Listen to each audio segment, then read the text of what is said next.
do know a few things.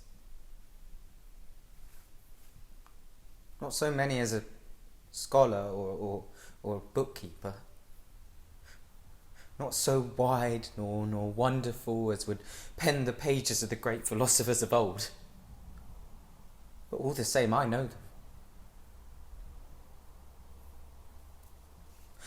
Not where I'm going, maybe, but where I've been. Left from right, and well, how to put one before the other. And what's more besides?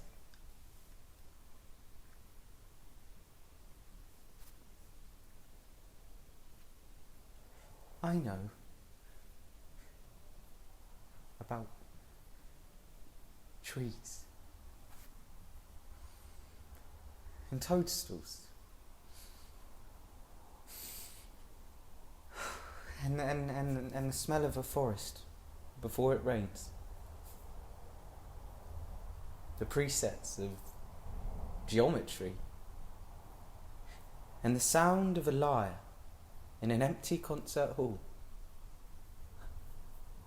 the sullied verse of poets long dead and forgotten to time, the inner workings of a pocket watch, the laws of motion and thermodynamics, declarations signed and torn asunder, ideals once held sacred, bled for scraps and tossed to the birds. The atom bomb and the daily paper, the headline scrawl that marches unceasingly in its new report, shaping and reshaping from one to the next and back again in an endless display of the general futility of things, such as they are. And what's more besides? I know about great bodies of water and distant lands yet to be charted. I know the ordered paths tread by heavenly bodies through the intervening spaces of the cosmos.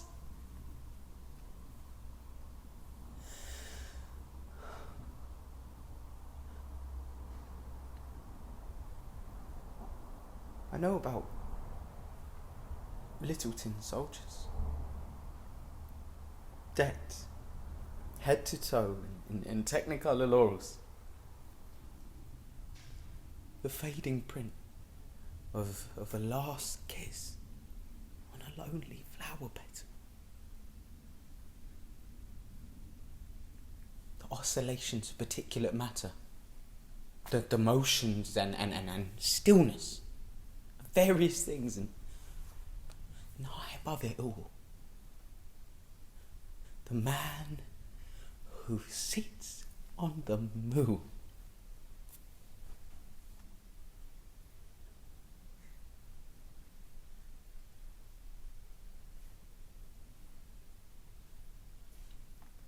And the world, sterile and strange, a forgotten effigy to an old and magnificent promise, now long abandoned, but once so dearly cherished. The youthful ambition of a maker turned cynical and apathetic by so many years of toil, and so many hardships and setbacks, so many sleepless nights, tormented by the multiplicities of want and hatred that so did plague the earth in those times as they still do today.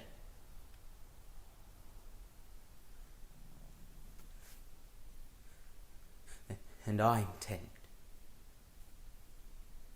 when the day comes, permitted as I hope to be, my hour atop the pedestal, clad resplendent in blinding fire, as I first gaze upon the visage of the Almighty, I intend to stand firm, spread my newfound wings to the sky, and declare to the choirs that I did not lie down and weep, that in spite of it all, In spite of the spit and the mud and the general futility of things such as they are, despite even of myself, that I have watched and I have listened and I have learned,